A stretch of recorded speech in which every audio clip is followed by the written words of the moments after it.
All right, I think it's that time. Hey, everybody. Welcome to Wayback Wednesday. This is episode 2, covering Age of Conan. And pleased to announce that tonight we have with us a very special guest, Mr. Craig Morrison of Funcom. Welcome. Thanks for having me. Thanks for joining us. Real quick, would you like to introduce yourself and let everybody know who you are and what it is you do? My name is Craig Morrison, and I'm the game director and executive producer on Age of Conan Unchained. All right, so tonight we're playing Age of Conan Unchained. I was actually a pre-purchase person. I bought Age of Conan, played it for a few months, and kind of put it on the shelf and followed it, but never really picked it back up and played it again. And with the conversion to free-to-play with Unchained, what kind of activity have you guys really seen with your player base? Yeah, I mean, it was a tremendous success last summer when we launched the Unchained version. You know, I think the market is embracing the free-to-play model, and it kind of it reduces the barriers for entry for players. They can, we saw a lot of players come back who hadn't played the game in a while. We saw new players coming in who, would previously would have been maybe put off by the subscription that came and tried the game. So it's kind of great for energizing the games, and you're seeing a lot of the older games that used to only have subscriptions move to the free-to-play model because it offers the benefits to both to us as developers and to the community. More people get to try the game. And Age of Conan will be 4 years old this year, so it's great for us to be able to re-energize the brand and have players come back and try out the game for themselves. And I think even with a 4-year-old game, Age of Conan is one of the best looking and most unique games out there on the market. So it's really great for us to be able to get people coming back and giving the game a second chance. And that's what we try to do here, is highlight older games that may have been just people haven't played for a while, but they're still out there doing well, and trying to spotlight attention back onto them. For the people in the chat room and on the stream watching, I'm in Katai. This is one of the newer areas that have been added within the last 12 months, you said? And Katai, the Rise of the Godslayer expansion, that was in 2010. Okay. And then in 2011 we did the Savage Coast of Tehran, which was an adventure pack add-on, which added this. So the area you're in now is Gateway to Katai. And that kind of is one of those areas that we added that allows players to, after they finish the starting area in Tortage, this is one of the areas they can go to.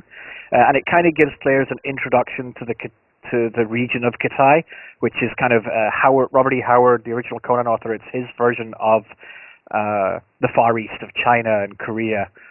So we very much kind of took the Asian influence for the Rise of the Godslayer expansion, and so this is the plains leading to Katai. So you can see the Great Wall kind of dominates this playfield. You can kind of see it from quite a ways away in almost every direction when you first come to the playfield, that you've got this huge kind of monolithic construction that kind of borders, just like the Great Wall of China did in real life. Katai has its own Great Wall, and this is kind of the starter zone that gives the players the feeling for Katai, that because they'll come back there later at maximum level. A lot of the post level 80 progression, the alternate advancement progression, and the raid progression, dungeon progression comes in Katai. So those playfields really add a lot of content for max level players, which is one of those things that players maybe thought was lacking when the game first launched. So with each of the expansions and adventure pack add-ons, we try and address those points of what players want to see added to the game, because that's kind of the beauty of getting to work on MMOs, is that you constantly get to add and tweak and add new content and address the things that players want you to look at. Yeah, that's one of the reasons that I'm drawn to MMOs as well, is the fact that they're a living environment that's constantly growing, as opposed to a static world where a one-player game, you basically buy it and you play it, and maybe they'll have some DLC, maybe they won't, and you're pretty well done. But for those of you that are wondering what Craig was talking about, you can look here on the map and see on the far eastern side, there's a giant outline here of a wall. And I actually kind of moved away from it. It's a little bit to the south where I'm at now. But you can also see on some of these hills, maybe not from where I'm standing right now. Oh, there you go. Into the far distance, there's some Eastern Oriental style architecture with these little villages that are going on here. So it's pretty nice. And I will say that for being a 4-year-old game, especially when it comes to the environments, it's done very well to stand on its own merits and hold up for itself as far as how the actual world of the game looks. I really like it. Yeah, I'm incredibly proud of the art team. I mean, even the engine team keep developing the visuals, the art team keep being able to add, these tremendous areas. We have an engine that's capable of fantastic view distances and able to show these great vistas. You can look out and you can see way off into the distance. And I think it's a good example in this playfield that you're in now that, one of the complaints that players had about the game when it first launched was that some of the playfields were a bit linear. And they felt very narrow and guided. So with Kitai and Rise of the Godslayer, we very much opened them out. And these are, you've been playing here for a while before we started. I'm sure you can testify. These zones are big and open.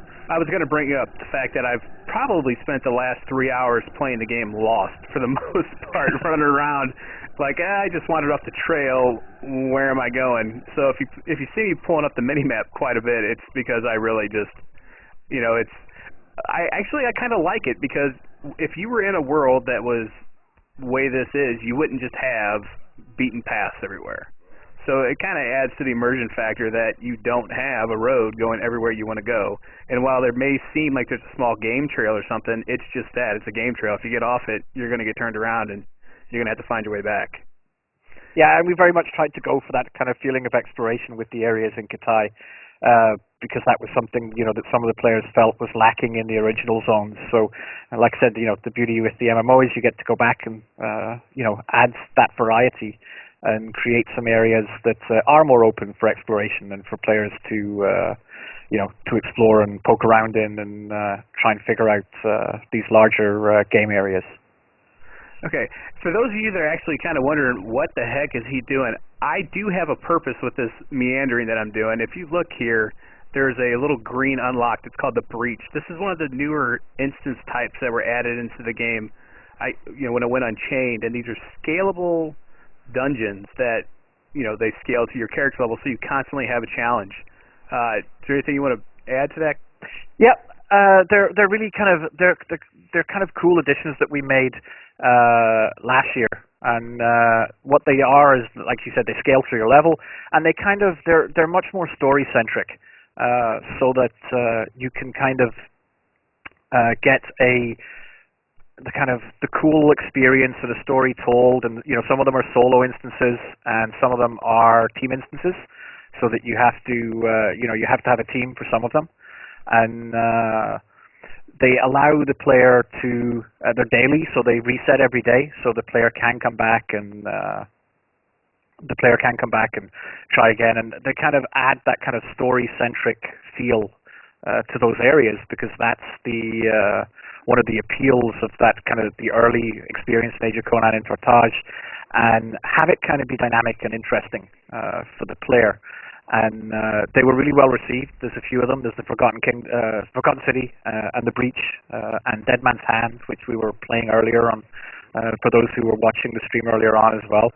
So we added those areas so that they can go into the solo rotation. So rather than the players having one set of daily quests that they have to do every day, we added a lot of variety and a lot of choice, so that the players have, probably there's there's somewhere close to between 7 and 8 hours or 10 hours of possible daily content, which of course is way more than, most players' average play session. So that it means that over the course of a week or a month or whatever they play, they don't have to be doing the same thing for their daily rotation. They can choose. Today they might do the Breach, tomorrow they might do Dead Man's Hand, and it kind of makes the leveling process a bit more varied and interesting for them. Yeah, I would encourage you not to talk to my wife about my playing habits then, if you're concerned about people playing 8 hours a day. Well, I mean on average. On average.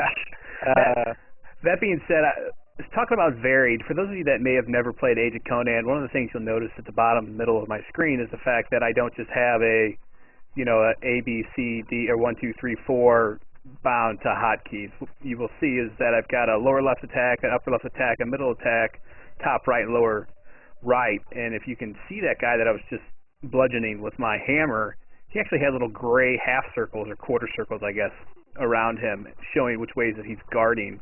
And I kind of want to attack the exposed area. And I personally always thought that this was a unique feature, and just added something interesting to do, as opposed to just tab target and, hit your macro as fast as you can and do some damage. Yeah, it's a bit more, it's a more active combat, and I guess, it's kind of, some players really love it, and it's what they love about the game. It's the fact that they have to concentrate, and it's a lot more dynamic, and there's, the combos that to really get the power out of it, you've really kind of mastered like you said, the shields and which direction they go, and kind of timing your attacks for, the kind of maximum advantage. And it really adds an element to the game that, not many other MMOs have. I think you're seeing more try to go that way, with more action-centric combat and more movement being involved.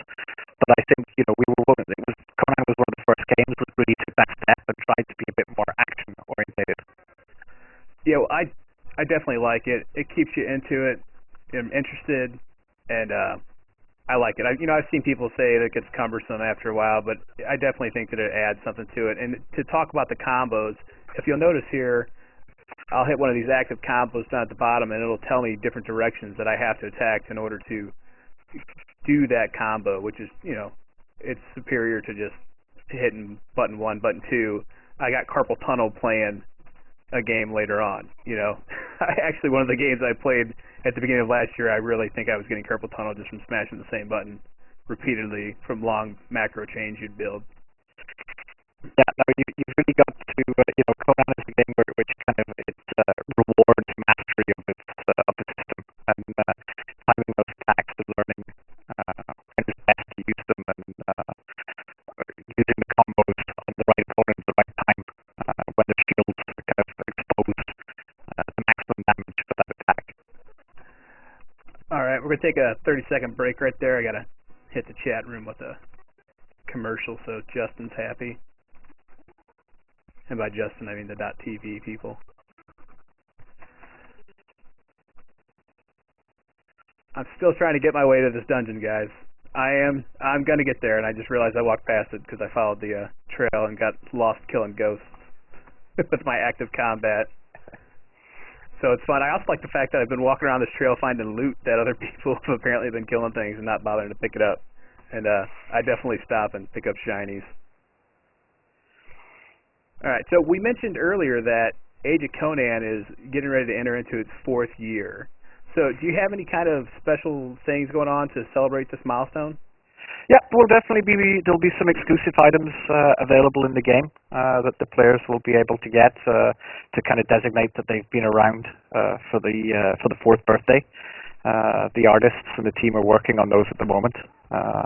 So hopefully we'll have some cool surprises for the players to claim, so that they can proudly display their veteran status and the fact that they were around. So it's always good when the game celebrates its the birthdays. I totally agree with you. I can't stress enough to anybody that's in a service type environment of how much a rewards program can add to like a value of your product without even, and this goes in beyond gaming, but just to show people that you really do appreciate the longevity that they've been with you. So yeah, for sure. We have a veterans program in the game, and the players can use the veterans vendors and the main veteran vendors. I always get my tongue twisted around those. The veteran vendors in the main city hubs, where they offer a selection of items that veterans claim, and veterans get veteran points for every month that they are premium members of the game. One thing, it's kind of out of sequence, but I hop back to it. I know that before you guys actually released and the game was still in beta, that there was grumblings that Age of Conan might show up on multiple different platforms, and that obviously hasn't happened. What kind of roadblocks did you guys experience in that process, and what did you learn going through that? Some of it was before my time. I was game director on Anarchy Online before I worked on Age of Conan, and I took over on Conan kind of post-launch in the September after the game launched in May of 2008. And I guess developing for a console is definitely very different from PC, and I think the team did underestimate how challenging that was going to be. Mm-hmm.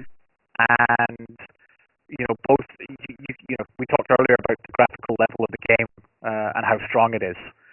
And I think that was one of the biggest challenges they faced, that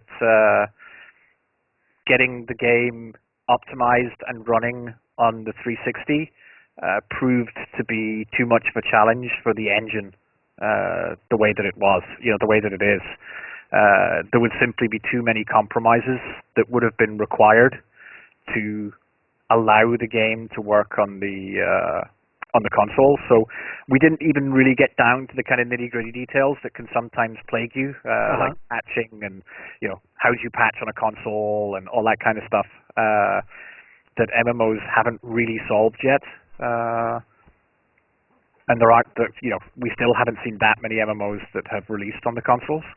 But I think that's something that will become easier over time, and maybe with the next generation of consoles and even the tail end of this one, you might see more MMOs coming out on the console platforms. So it was really the technical complexity of the game's engine that was the biggest bottleneck for us in trying to get it. And then it became a resource thing. How much time are you willing to spend, and how much of a window is there for a game? Once it wasn't ready at launch, the viability of that in terms of sales kind of goes down immediately over time, because the console, you're relying on that interest and that peak of interest in the game to sell the units, because it's more expensive to produce units for the console than it is just a digital download PC game. No, I totally understand. All right, I got a little bit of a new play question for you. I've noticed that I'm persistently, once I've been in combat, I kind of get stuck in combat. Is there some kind of hotkey or some kind of function I'm missing to actually get out of combat? You can sheath your weapons. If you go to your abilities menu, there is a button to sheath your weapons.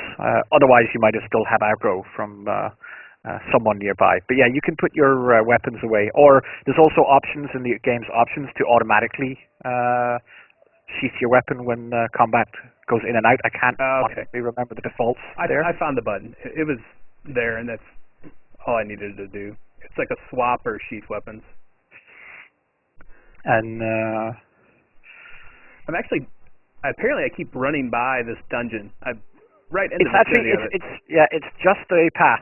So you just have to walk up the path. It's not an entrance or anything. Once you walk up the path, the collision detection will just go, do you want to enter the breach?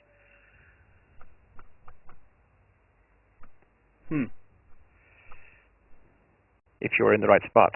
Oh. I can't actually. I'm just trying to run where I see the red dot.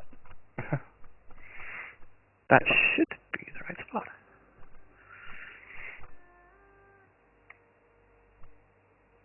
You do need to have done you need to be on the right stage of the quest to get there first. You might want to check that that would be my holdup. I haven't done any quests. I just was like, oh, dungeon, I'll run up there. Okay, yes, the breach, a lot of the dungeons and the content it has there's a quest which you have to be on to be able to get into the dungeon, because it also controls the daily timers. Okay. So there are NPCs scattered around the playfield who provide quests to the different. And we also have cool mounts. It's important to say. I love the mounts in our game. I'm a fan. I got the Rhino and I got the Mammoth from pre-ordering back in 2008, and then I was lucky enough to order to show everybody this new content they got. Funcom hooked me up with the expansion, and from that I got myself a nice little camel. I was actually going to subtitle this episode "Me and My Camel," but I've got to get myself out of combat first before I can actually get on the camel. The other one. The camel was actually a long-standing player request, because they've been in the game. The models were in the game at the beginning, so people had seen camels in the game, and they were like, "We want to ride camels." And so when we did Savage Coast to Tehran, and we were talking to the team about what the next kind of mount that we should add, there was only one choice, because the players have wanted camels for a long, long time. So we went with the camel and gave them their wish, and it made a lot of players very happy that we were able to add the camels as mounts. Because it had been a long time coming for them. Some of the players had played since the launch in 2008, and they really wanted their camel. I don't blame them. And I'm trying to... Oh, I'm getting jumped, apparently. Trying to get on my camel. I'm just stuck in combat. So, I mean, that's a good thing. I'm a fan of fighting and not standing around doing nothing. But... So, you were saying that these require daily quests in order to enter these. Do you know which quest hub around here will... There should be an NPC... The stream is running a little bit behind on the stream. Yeah. So, it's the NPC is a bit south of the area where you would enter the breach. Is it the little orange arrow? It's one of the camps, if I remember rightly. You're stretching my my knowledge of which NPCs. There's so many quest NPCs down there. I totally understand. I'm not trying to play Stump Craig, so I apologize. Oh, that's easy enough. The guys do it every day. You know. Let's see what we've got going on here. We can also actually just, I believe we're not too far from we can go back to the wall. Now that I'm on my camel, I can run there pretty quickly and show everybody what's going on over there. And there are, down here, a quest hub area, so we can see if that actually is where our quests are at. And then you can see up here in the north, there's the Forgotten City, which is another one of the scalable instances we were talking about, level 40 to 80. Yeah, and they scale dynamically, and also with some of them we're doing new versions of them in the summer, so that maximum level players can also repeat them and use, because while they scale to 40 to 80, the progression in Conan continues post max level, so the alternate advancement system kicks in. And then so to a fully spec'd veteran who has a good number of AA points and has their best gear, those dungeons kind of become trivial to them, even though they can scale to 80. So we'll be making versions especially for the max level players that come out later in the summer, and they'll have appropriate rewards so that solo players will be able to gain more of the armor that they want and the tokens from doing those daily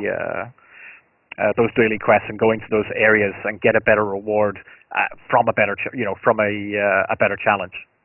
Okay. As a returning player, like I said, I mentioned I played at the very beginning. What are a few of the things since I stopped playing in mid-2008 that in 2012 I should know that you're most proud of your development team and what you guys have been able to accomplish with the game? Yeah, the team have done a really good job. There's a lot of stuff that's been added. Like I said, 2 expansions, Rise of the Godslayer, the area you're running around in now, and the Savage Coast of Tehran, which was added in 2011. We've smoothed out all of the, the content gaps that people were worried about when the game launched. So we added one of the first things we did was added a huge new area called Emir's Pass in Samaria, which is kind of takes its cue from one of Howard's original stories, and the story of the Frost Giant, and that added content. I think that's levels 55 to 63, if I remember, roughly. And we added areas like Tarantia Commons, which kind of fill out the story of Conan's capital city of Tarantia, and that adds kind of urban combat and kind of a really cool urban area to the game. Full of ladders and rooftops and assassins skulking around the tops of the buildings, and includes a great dungeon called the Iron Tower. And then on the systems side of things, we've added a lot of functionality like the Guild Renown system, so players can now, their guilds can level up, and they can gain new buildings for their guild cities, and even new quests. So the further as they level up in Guild Renown, more people come to their guild city and more NPCs appear, which kind of adds to the functionality for players. So it's really, like I said, the beauty of an MMO is you have constant development. We've added a huge amount of content. I mean, that's really the biggest thing. Is I'm really proud of how the team has adapted to creating live content and constantly putting it out. I mean, last year alone, I think we added the adventure pack, and I think it was 1, 2, 3, 4, 5, 6 new dungeons on top of and that's on top of a full adventure pack, which was a huge outdoor area and had its own dungeons and its own new raids. And we've got a new raid instance coming up in the next couple of weeks in the Jade Citadel in Katai, which is kind of taking the max level raid players and giving them new content. So it's really been about constantly adding content and really not trying to give up and on the pace and keep pushing that pace. Okay. Earlier I had talked to you about traveling to the new zone that I guess is the most recent zone that you added in. Yep. It's kind of like Tortage, only a more advanced version. Yeah. And you mentioned I needed to go to Kimmy. Yes, you need to, and then you need to go to the market. So you need to head out across the water again from where you are there. If I'm watching the stream correctly, it's lagging a bit, I guess. Yeah, so, there's like a 10-second delay usually. Yeah. So in Kemi, you need to head to the to the island itself. You'll have to swim out from where you are in the opposite direction to where you're heading now. Okay, I was actually looking for the boat guy, but I can swim. Speaking of swim, I just wanted to throw this out there. One of the things when I first started playing this game that really struck me and stood out. The boat guy's by the beach there. He can take you back across. Was the water? Yeah, he wants money though. No one ever wants to do anything for free. Was the water effects? In 2008, this water was the best water I'd seen in any MMO. So just let your art guys know, whoever it was that did it, if they're still around, they did a great job. Yes, they absolutely did, and the game looks awesome even to this day, and that's because the Dreamworld technology platform is continually developed. It's not just kind of laid to rest. It runs Age of Conan. It's going to run the Secret World. Even Anarchy Online is being ported onto it at the moment, and that's developed centrally by our technical team here. So in Kemi, you need to head into the market. I think if you take a right when you kind of get up past those, it's the main market street, and she's right in the middle of the market street. Oh, a guard's attacking me. Oh, that's not good. Yeah, I think I'm dead. Okay, so you don't want to accidentally aggro the guard. Apparently I did. Is there like open world PvP in this city, which is why I got level 80 guards killing me or something? It depends on the server you're on. The PvP, the guards will react to PvP if it happens around them. So yeah, if you accidentally targeted and tried to hit someone, the guards will very much get interested. Yeah. And, I would try like and stop you. to point out before we transported here that earlier I actually had to take a caravan from Kimmy to the city that Katai, the city I was in, and the caravan can get attacked along the way, and I was fortunate enough to have that actually happen. And I had two little worms attack me, and I was like, well, this is kind of easy. And then I started walking back to the caravan, and then apparently their mom got upset and decided that she wanted to come kill me too, and then I ran, and then I realized that, oh, I can kill this, but it took a while. So if you head up the steps to your with the stream being 10 seconds behind it, so kind of behind you where you are now, if you kind of do a 360, 180, and I'll stop and catch up. Okay, I'm stopped. Okay, there we go. Where that guy in the tiger just came from, if you kind of walk up the which, by the way, is a cool looking tiger. Oh, and we got an ad on the stream. Yeah. Oh, sorry. You should get an ad blocker. Oh, I'll watch their ad. It's I'm sure it's helping pay for the stream.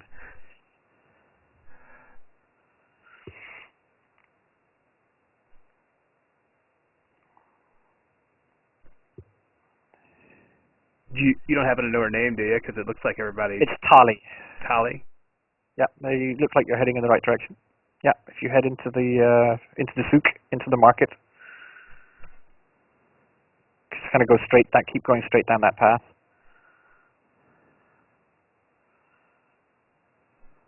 Yeah, there's my tombstone. So if you keep walking down this path, you should find yourself into the souk, and she's right in the middle of the souk. So if you go right now, there you go.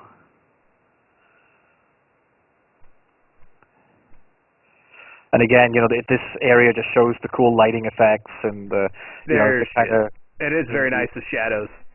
Yeah, the engine really adds to the game. The lighting engine is really fantastic, and the Dreamworld technology guys have done an amazing job. They push the boundaries of what's possible, and they're kind of trying to make sure that we're always using the technology that's available to the best of our ability. And I got the new quest. Yeah, and she will give you a quest, and then the caravan guy will now let you travel to Tehran. That's good, because he wouldn't earlier. He was like... To this he was like, tell me about yourself. And he was like, no, I'm not going to tell you. And the fact that you want me to talk about meaningless stuff like that just means that I'm not going to talk to you at all. You know, I can actually wander around Kemi aimlessly sometimes, just looking at the pretty god rays and the lovely lighting effects. Yes, for one of the streamers just asked if the game is free, and it is a free-to-play model. There is obviously premium content that you can purchase, but the basic game itself is currently free, and I believe the client's free to download as well. Yes, that's correct. The game is completely free to play, and actually you can level all the way straight up to level 80. All the outdoor quest content and everything included in the original game is completely free to play. Then the premium content covers the subsequent expansions and some premium dungeons. But in terms of playing the game, there's no content blocks at any rate. So, you know, whether you want to go to level 20, level 40, level 60, or all the way to level 80, you can do that completely for free. You could get to max level in this game and not have to pay a penny if you don't want to. I would like to say that the game doesn't feel free to play, and I want to explain that to the audience a little bit more, is that a lot of the games that are designed initially with the basis of being free to play don't really seem to have an overworld that feels like a real world. It seems like a bunch of little bitty instances, or maybe one giant hub put together, and then little kind of modules that branch off of that feel very isolated and not part of one solid seamless world. Whereas this feels like a full game. It doesn't feel like something that was designed free to play. Yeah, no, I think we're kind of one of the games that kind of converted to the free to play model after it, and I think it's a great way that older titles can continue to stay relevant and attract people to come and play and see what was. It's a big production value game, and we still maintain those production values. The team have got better and more efficient at it over the years. They now know, we know how to make content relatively quickly and get stuff out and keep the same graphical standard that, shone in the original game. I think if we get through to the city of Ardashir, which is where the caravan guy will take you, if you head up to the second caravan guy after the one that takes you to Kitaid, he'll take you to the city of Ardashir, which is the kind of hub for the content in the Savage Coast of Tehran. And I think he's up the hill there. You have to kind of go up and then. Yeah, I found him. And hopefully you can load in. And the city itself, the city of Ardashir, is one of the art achievements that I'm most proud of the team for, because Ardashir kind of has a Persian theme. So those of you who know Robert E. Howard's world and the Conan world, is each of the kind of cultures in Howard's world were kind of inspired by real life cultures. So Stygia is kind of Egyptian, Aquilonia is kind of Greco-Roman, Sumerian is very Celtic, and in the Savage Coast of Tehran, we got to go to Tehran, which is Persian.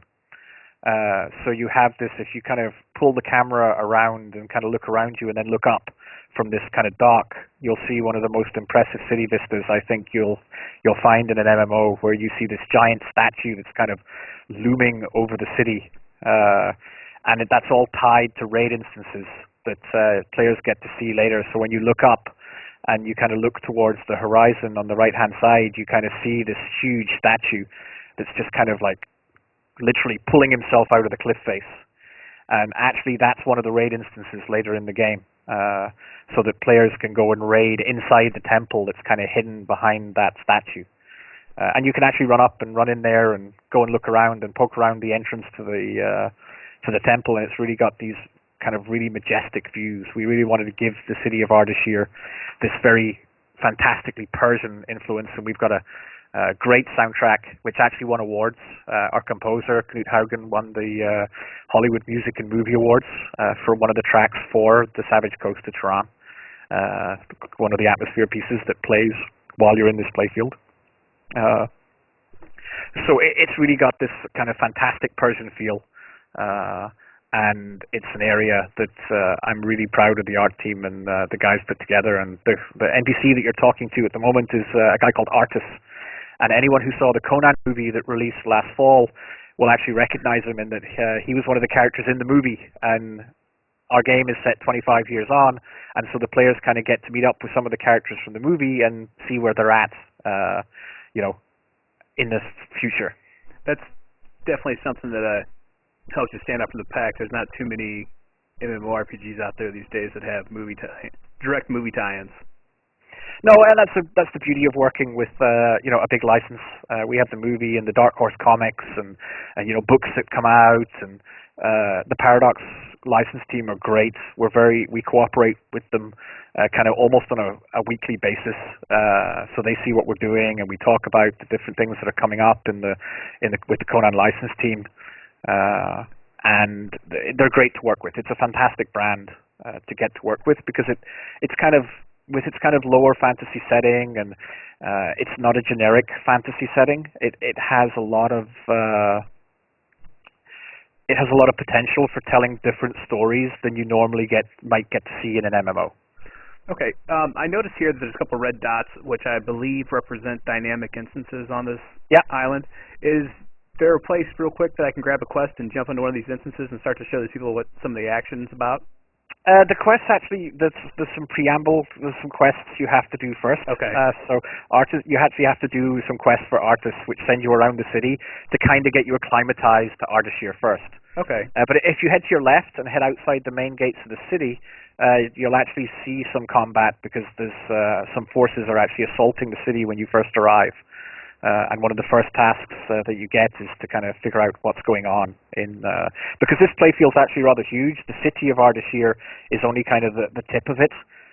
It's a hub where you can get quests and go to the auction house and travel.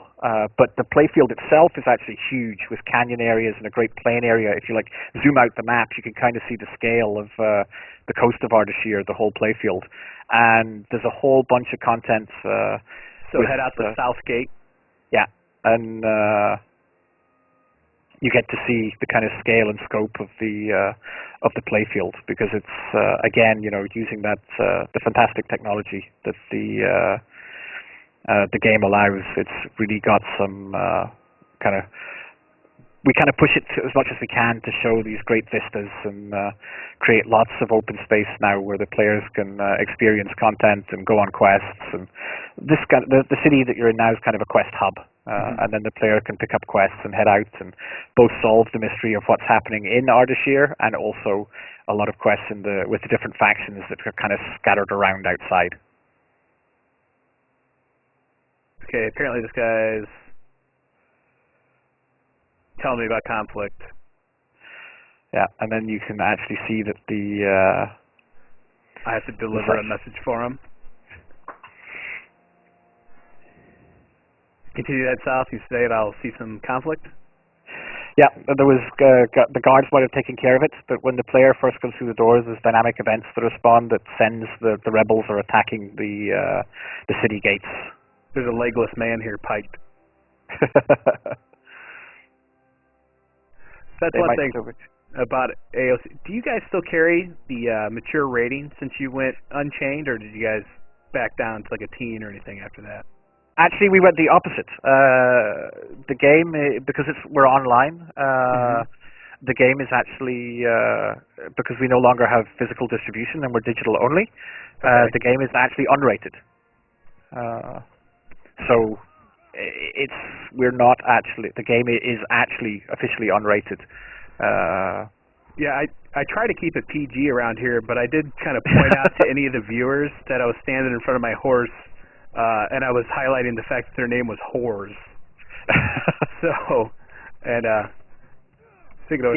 it's definitely, the Conan license is very brutal and sexy and dangerous, and we kind of play to that with a lot of the content. It's being true to the Conan mythos and the kind of this dark, brutal world that is very unforgiving. You know that you're in a fight for your life most of the time, and it's not a nice place to be. It's all kind of full of. The thing I love about the Conan license is it's kind of all shades of gray. There's no kind of black and white. There's no good guys and bad guys. Everyone's got a motive, and everyone's kind of got their reasons for being there. and their reasons for for fighting on one side or another. I think that definitely helps out too with the. Correct me if I'm wrong here. It's been a while since I've tried any of the PvP that's in the game, but it's more of like a guild versus guild type of deal, and not necessarily factions. Correct? Yes, correct. So a world where it's grays and not black and whites would definitely help align itself to that kind of PvP content. Yeah, we don't have. It's not kind of Hoarder Alliance or Dark Ages three factions. It's very much this kind of world, because Conan, the world that Howard's Conan lived in, he was kind of he really hated civilization. He's kind of an honest guy. Conan was kind of the stereotypical archetype guy that he wore his heart in his sleeve, and he called a bad man and chopped his head off, and he didn't have time for politics or any of the machinations of sorcerers and anything like that. He just he lived his life by this kind of very moral code, and even though he's seen as kind of like an anti-hero, he didn't really care for civilization. So that's why he could quite happily live as a thief for many years of his life, because he saw those people as corrupt and not worthy of their possessions in the first place, and he was just kind of doing what he had to do to survive. Kind of like a more barbaric Robin Hood. Yeah. He had this underlying honor to him. The character is fascinating in that way, in that he does lots of what people would say are bad things. He does murder people, and he was a thief for many years of life. He was a pirate. But it's always kind of underpinned with this very honorable intent. He's never anything more or less than what he claims to be. Even as king, our game is set 25 years, and after the first stories, and he's risen to the throne of Aquilonia, and it's kind of a somewhat of an uncomfortable sitting for him, but he takes it because he kind of sees it as his duty to, he's kind of won this kingdom through force of arms, and then sees it as important that he's a good king. As you can see here, I'm kind of swimming around, and swimming's never really, I would never say swimming's great in any game, but it's not too terrible in this one. And it actually looks really cool underwater. The underwater caustics that the graphics guys put in last year, these were visual effects that were added over in the Dreamworld updates last year. In the areas where you do go underwater, it's actually quite cool when you see the light kind of coming down from above and you get that kind of underwater caustics going on. It's a really, visually, it's actually quite striking, to the point where I think I've drowned a few times because I'm kind of like, oh crap, I'm about to come up for air. Yeah, I'm actually looking over my shoulder because I'm worried about sharks after the demonstration you put on earlier. I'm afraid that I'm just going to all of a sudden turn into bait for something. So yeah, you're safe in the bay there, but if you do swim too far out to sea, that was kind of a cool way that the designers approached, rather than putting an invisible wall. Let's just have sharks eat people stray too far. The people in Jaws thought they were safe in the bay too, so. But I'm just about done with this one. I'm picking up my 8 of 8 royalties here and trying to, it's not too bad. It's a standard collection quest. Yeah, but a lot of the quests in the first hub, they're just designed to get you out and about and kind of show off the zone to you. Yeah, kind of get acclimatized to where you're going and what you're doing. But there's several, there is, I think there's probably over 50 or so quests just in this zone. So there's hours and hours of content, way more than you can cover in a short stream. No, that's kind of the benefit of having a 4-year-old game, is there's more, for a new player coming in, there is literally hundreds of hours worth of content. It's not something that you're going to it's just disposable and you'll be done with in a couple of days. This is, there is literally hundreds of hours of content across the original game and 2 expansion sets of content for you to enjoy and explore. Alrighty, I'm going to do a commercial there again real quick while I change quests so nobody really misses out on anything. I am going to power through all these quests and get myself into an instance before the end of the night. It will happen. So, all the streamers out there, if you hang with me, we will get into that dungeon. I promise you, because I want to see the scalable content that Craig's talked so much about today. I think if you go to your quest journal and look at Artis's quests, that's the line that you need to do to get him to give you the quest to go into Dead Man's. There we go. The Envoy of Artichur. Is that it, or did I pick up the wrong one? It should be the main quest. I guess. And it's gain access to Artichur Fort, deliver a message to the commander of the garrison. So if you do that quest and give him the and hand in those quests, and you go through that chain, it sends you back to Artus, and then you're able to go into Dead Man's Hand. All right, looks like I have to go actually around the town. Yeah, the Artichur Fort is actually the level 80 team instance that's in there. Mm-hmm. So this just requires you to go into the lobby and speak to the commander. So if you head to your right, I guess when you turned around again. Sorry. I'm just following the orange arrow. It's really hard giving someone directions when there's a 10-second lag. Yeah, that's why if you start dropping F-bombs, I can cut you off real quick. Just kidding. And so, Artichur Fort is actually the level 80 instance, where it's a team instance. But this quest just sends you in to talk to the commander to kind of show you where it is and reveal a bit of the story around Artichur. But later on, level 80 players will be coming back here regularly to take part in the content that actually sees them fight through the forts and take on the general that you'll be learning about through the quests while you're playing through level 50. So it's kind of that continuity that while you're playing through the level 50 content in Artichur, you'll be learning all these bits and pieces that then later, when you play the content at level 80, you're kind of, okay, that's that guy. I've seen them talking about that guy. Yeah, apparently I just name dropped on that guy and it scared him, whereas me telling him that I was going to kill him didn't really bother him that much. So we're learning. Serving the letter.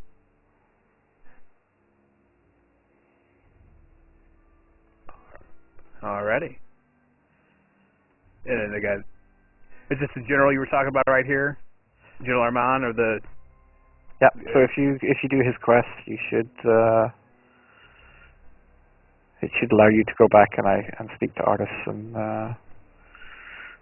it's kind of in the stream earlier we were talking about the consistency of the world, and some players don't read quest text and don't like reading quest text. They just want to get on with it, and but I always think that asking the designers, the designers believe in the content much more, and you get much better content out of it when you're creating this believable world and giving them real characters. And I actually find with experience, and over time, that designers actually design better content when the writers are involved and they're really selling the story of what this place is. And I think so those players that take the time and actually read the quest and come to understand the lore of Artichur and the area, they really appreciate it, because you're kind of like, man, that was actually a really well told story. I personally am a big fan. I'm a lore nerd in most of the games I do play, but for the purpose of trying to get into the instance and show the action, reading quest text doesn't really stream very well. They get to look at my face as I sit there and stare at my computer and be like, what did that say?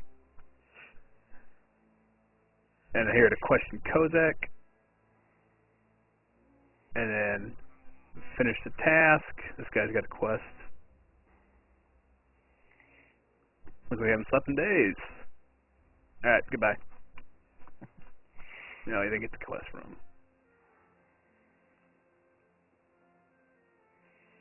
Apparently, there's undead monsters coming out from the city. You always need some undead monsters. Hey, they're a staple in MMOs.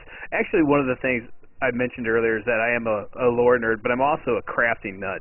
I'm not a big alt person, but what I do is I try to do everything you possibly can on one character to develop it as much as I can. And I do know that you guys are getting ready to do a revamp on your crafting system. Is there anything that you'd like you can or that you'd like to talk about with that?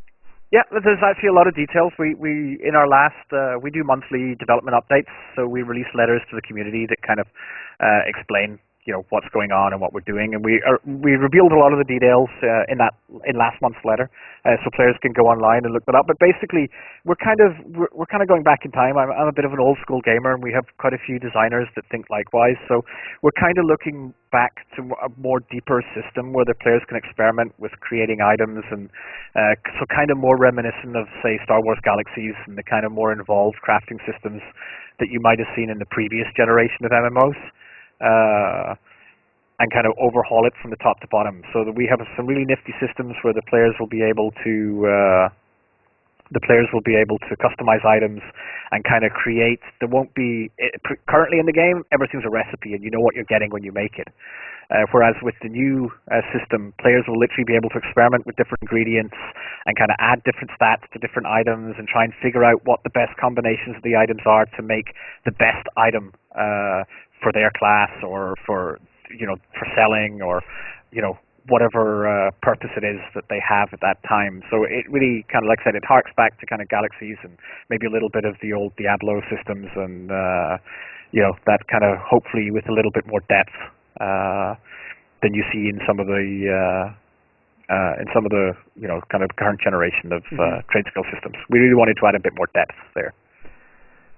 Yeah, I actually have thoughts on that, but I'm not a system engineer, so I'll keep to myself and not espouse upon them on the stream. But I do like crafting, and I like it when people try to, you're not always going to succeed at everything you do, and not even the first time out. But it's good to see that you're actually willing to say, hey, obviously the player base doesn't like what we're doing now. Let's try to address this. You can't obviously change everything everybody asks for, but it's nice to see that you do go back and change some systems. Yeah, for sure. And that, it goes back to the fact we're an MMO. It's 4 years on. You have a bit more leeway, and you can go back and look at some older systems, and figure out, we can change that, or we should change that, or we'll definitely benefit from doing this or that. And trade skills are something I think that the players all kind of agreed they weren't that compelling. They kind of work. You put time into them, you get the results, you can get some items, but they weren't really a compelling system, and there wasn't much depth to it.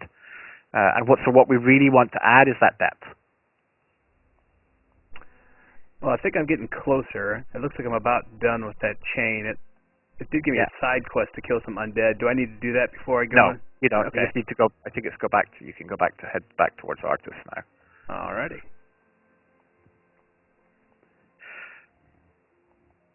So I mean, the players have,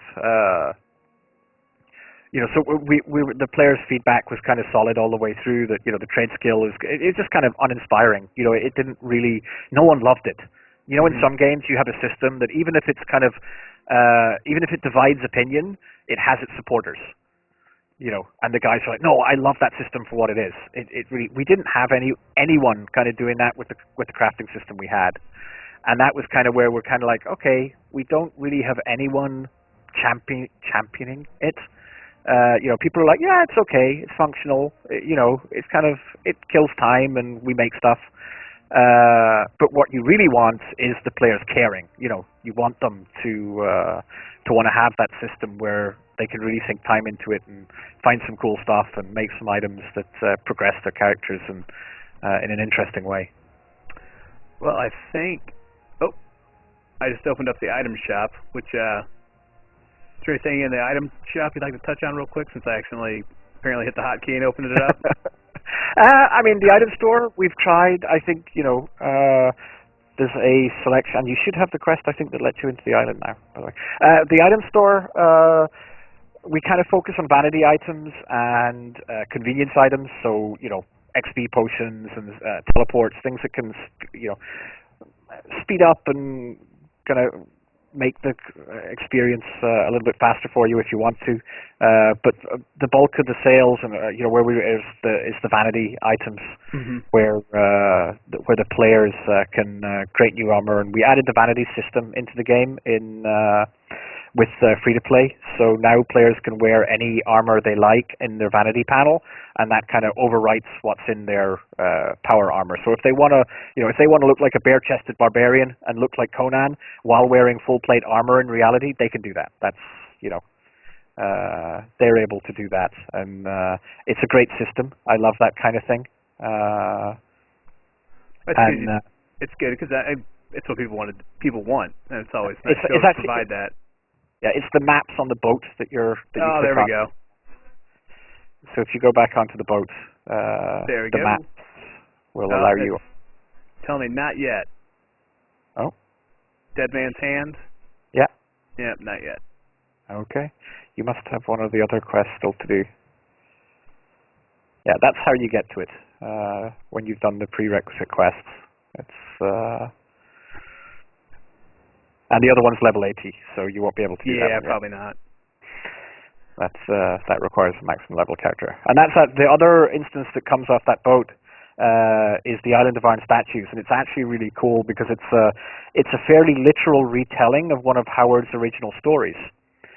And trying to convert a short story into an MMO gameplay experience was actually a really interesting challenge. It's really good fun. It's a fantastically well realized instance where you literally Conan had an adventure on that island himself when he was younger, many years before, and you actually revisit that, and the story kind of echoes Conan's. So you kind of go through the same kind of experience that he had, meeting some of the same kind of foes. And it's really cool, because it's kind of a literary adaptation in an MMO isn't something you see all that often, and so challenging a designer to make this story work in an MMO was kind of a cool challenge for the guys, where they had to try and figure out how they could use the same elements, and it comes together really well, and it works fantastically well, and it's kind of a timed experience where the player has to try and get through this jungle with some ancient foes kind of chasing. It was a really cool experience and great for the guys to do. And like I said, the license, it goes back to the license and how the wealth of material that we have to kind of base content on is quite cool. It would appear that Artis gave me a quest actually to speak to a drunken pirate. Does that sound like something in the chain that I have to complete first before we can go to that island? Quite possibly. Yeah, anything Artis has given you. That would explain it then. Looking at the time, it seems I've kept you for almost an hour, and I know you're busy. So if you want to take off now, I totally understand, and I really appreciate all the time you spent sitting here talking with us. And I not definitely a problem. Have a. I generally don't need much encouragement to talk about MMOs. You're welcome to stay as long as you want. I'm just trying to give you the flag that you can run for the hills. Let's see if we can get you to the island.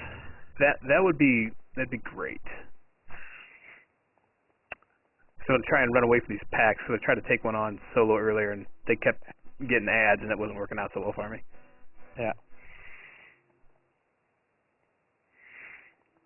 So it's kind of the area has a lot of content and a lot of outdoor content as well. There's actually whole quest lines that take place outside the city and in these different areas. I have to admit, it's been a while since I played through at level 50. I kind of came through here in my level 80 character, and it's like, I want to play the instances. When it got to my play characters, you test it so much.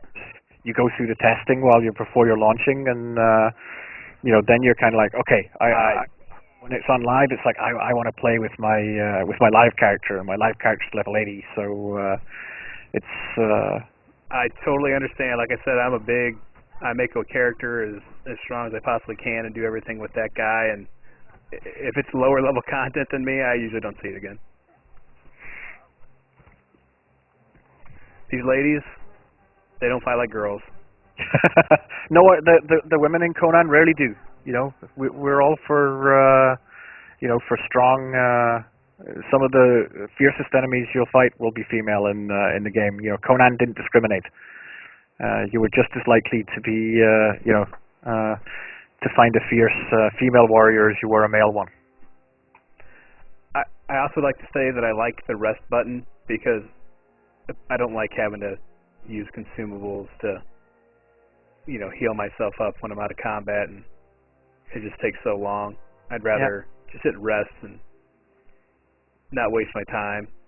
And there are, most people when they're playing the game is kind of balanced against having the consumable, the potions running, because potions in Age of Conan aren't a one-shot, heal you for 1,000 health. They're mostly heals over time, so they kind of tick along. So if you're struggling with any of the content, the best advice there is to pick up some of the potions and have them running while you're in combat, because a lot of the encounters are kind of balanced for at least having the basic potion running. So that you've got that baseline of having that kind of basic hot on you during combat, and the veterans will be laughing at me, going, I don't need that. I can do the content, whatever, But I think a lot of veteran players often forget what it was like to be playing the game for the first time round. Yeah. So what you're saying is the buffs. What's this? I've chanced upon a disoriented man lying on the shore. Let's see what he has to offer. Maybe he'll help fight with me, because Lord knows I could use a hand from this marauder as she pummels me.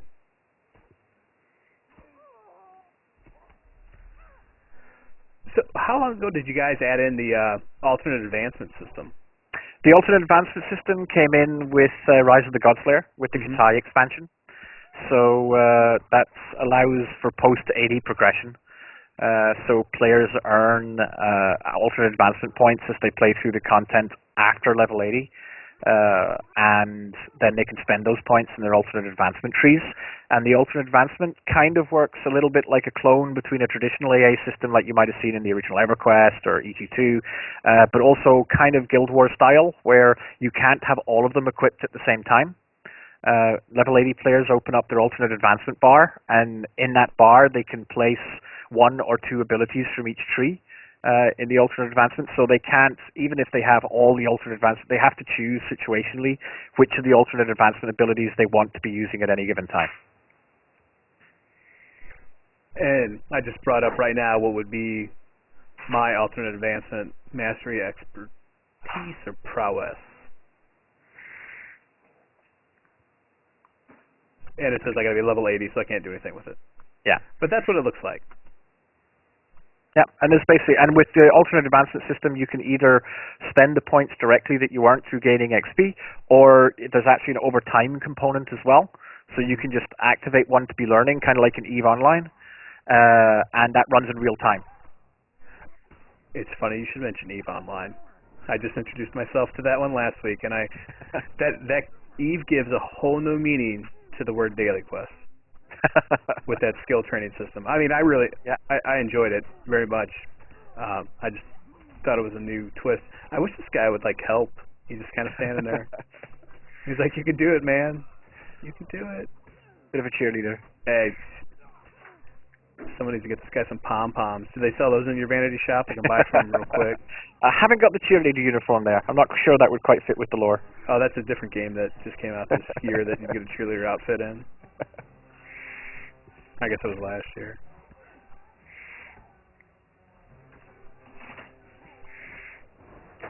So what's on tap for the future? I don't think we've really talked about what you guys have coming out later on this year. Yep, so immediately, in the next couple of weeks, we have a new raid instance in the Jade Citadel. So it's the continuation of Tier 4 raids for the maximum level players. And there's some really cool gameplay in there for the raid players. Probably the most complex raids we've ever put together, and in a really fantastic location. So that's coming out soon. And then in the summer, we have new versions, level 80 versions of those dungeons that we talked a little bit about earlier. We have the trade skill revamp. We have a lot of system changes. We kind of refocused a bit earlier this year, through the early part of this year, to kind of do more system-centric stuff, because when you're constantly adding content, you're kind of challenged to always be working on the content, and sometimes you need to just take a step back and look at the system stuff and kind of the quality of life updates that the players might want for PvP. So we're adding in things like dual spec, so the players can switch easily between specifications and their feat builds. So if they want to switch between PvP and PvE play, they can do that a little bit easier, as well as looking at some of the more PvP-centric systems like the stealth system and the way that stamina is used in the game, because that has a real bearing on how PvP plays out. So we're amending that a little as well. And then, of course, towards the end of the year, we have a new adventure pack coming out. Cool. One of the things that I forgot about, and commercials going, I'll bring it back up, the pets. I need to ask you about the pets. I noticed today the pet sand demon. Yeah. Yeah, I could have been having him out this entire time. He would have probably helped out a little bit. They can help a little. I mean, the combat pets aren't designed to be major game changers. Yeah. They're just kind of like little, little assists. They don't make a fundamental difference to the experience, but they just kind of make it a little bit easier for you. Oh no, I get it. You never want to see cash shops start offering items that are pay to win kind of things. You want more vanity and we create your comforts, not game changing system mechanics. Yeah, exactly. We have a threshold for even the power items that the store does have, and there are armors that you can get that have stats, but they're never the best that are available. We've been very conscious, and we've said all along, the best gear in the game, the stuff you really want, will never be in the cash store. There'll be convenient stuff there that makes your life a little easier on occasion. Or if you want a little leg up, so you get to level 80 for the first time, and you feel a bit underpowered. There is a set of armor there for you at level 80, but it's nowhere near the best stuff in the game, or even the good stuff in the game. It's kind of a stopgap to bridge that gap, to allow you, if you want to kind of get ready for actually the harder content, kind of as a bridge if you feel that you kind of want to take a shortcut.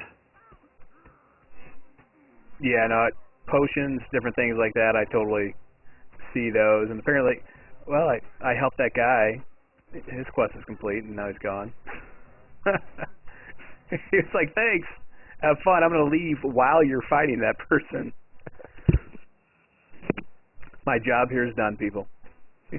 He helped me, and now I'll abandon him. So one of the things that we talked about, I think the commercial might have interrupted, is if you notice, I realized that there are combat pets now, and this is my sand demon. Yeah, and he's cool. He's actually straight out of the movie. So the sand demon plays a big role in one of the action scenes in the movie. Rose McGowan's character, the witch Marique, she summons them to fight Conan. So players who've seen the movie will actually have seen these guys in action fighting against Conan in the film. So we thought it was kind of a cool homage to that we were able to include them as pets for the players. I like to call him Bob.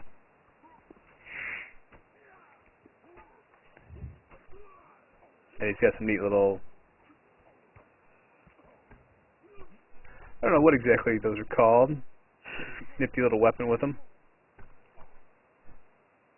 Yeah, again, and those were modeled directly from the movie. So we had great cooperation from Lionsgate while they were making the film, and they were really fantastic about giving us kind of early previs material, so we could see things that were being done in the movie even before they were public, so that our artists could start to model and make sure that everything was consistent and kind of looked just like it did in the movie. And that's actually some of the best vanity armors that we have in the store. It's a perfect example. We tailored some of the vanity items that are available in the cash shop. They were taken directly from the movie's production. So, they look exactly like you can get Conan's armor from the movie and make yourself look exactly like Conan did in that film. And I think that's something a lot of people would probably want to do. Why be a barbarian who's wearing heavy plate armor, and you can't have a loincloth? There's some of the best-selling items in the store are definitely the vanity pieces. The players really like to kind of customize their appearance, and they've really taken to the vanity system. It's a constant stream of and even the demand for constantly asking us add more stuff, make sure there's more stuff coming for the store, so that they can continue to see I think you might be good to go back to artist now, maybe. Yeah, I freed his little sailors and I captured his wine, so I'm swimming across the bay now, and you should be safe from sharks. Yeah, I'm hoping there's no sharks nearby, because I don't want to be the new chicken of the sea. And I do mean chicken because I'm swimming through the water because I don't want to fight all those other people.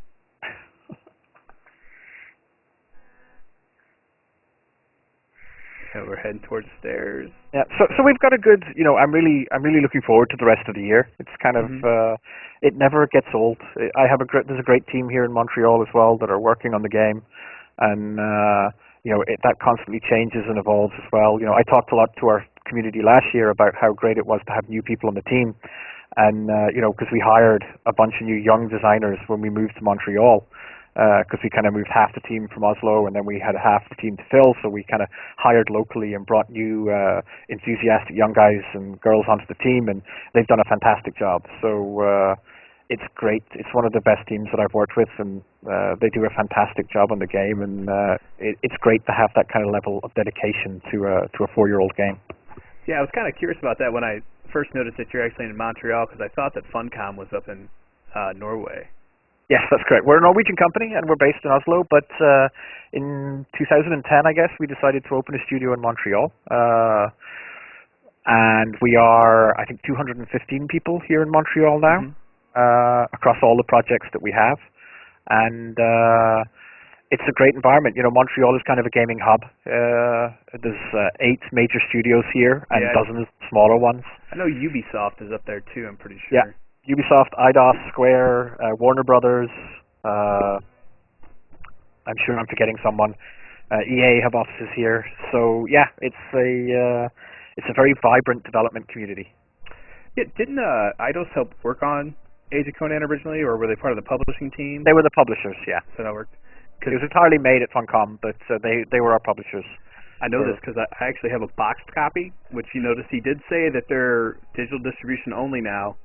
So this is a limited collector's edition, and it does say Eidos on the back of it, so that's why I knew.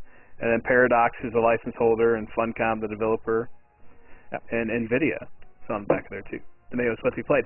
So I finally got into an instance, though.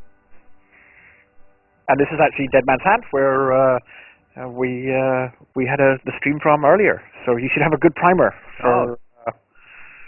for what you're about to experience if you were watching the stream earlier. And I was, and I greatly appreciate all your help and your time sitting down and talking to us.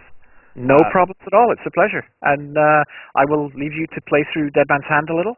And ask, anyone who's watching the stream as well, you can, I think the guys at MMORPG also have the stream from earlier up on the site. So after you're done here, if you want to see some more of Dead Man's Hand and hear from the writer and designer who are responsible for it, that stream is archived up on the site as well.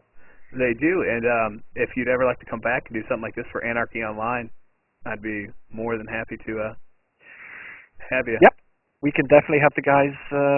I will speak to the dev team down there. There's a great little team on AO, and I'm sure they'd love the opportunity to talk you around Rubicon a bit.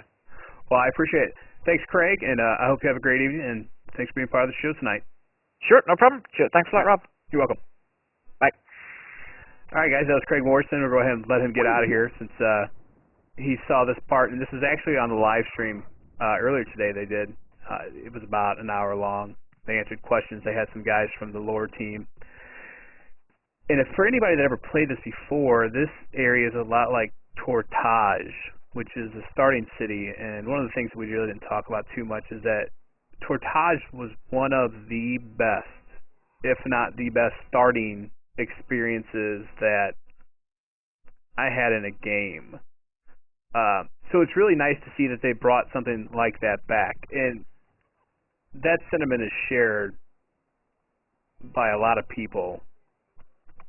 And as you notice, this is a scalable instance that has like a quest hub in it that you can do on a daily basis. So it's pretty interesting. And we'll just go around here and kill some stuff. If anybody's got any questions, please feel free to ask, or if there's something you want to see, I'll make sure that we go and try and do it.